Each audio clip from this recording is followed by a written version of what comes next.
Good morning guys. Good morning. 11 AM guys. Naligo pa ako guys. Wala pa akong pasok. Maglinis ako ng bahay at magtupi ng damit guys. Ito.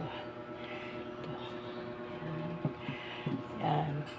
Yan. Maraming salamat sa mga viewers ko. Thank you followers. Kahit wala man na nanonood mga ibang followers. Thank you. Thank you very much mga viewers at hindi niyo ako nakalimutan. At ito wala akong pasok. Andito tayo para magpakita ng ating kagandahan. O diba? Guys, so kaliligo ko lang. Di pa ako nagsuklay guys. Yan. Binisita ko kayo guys. So, diba? Be happy Marimar. I love you very much guys. I love you. Diba? Oh. Yeah. Diba? Bye-bye. I love you. I love you too. I love you too mga viewers ko. Love you followers. Love you. Salamat sa comment. I love you. I love you.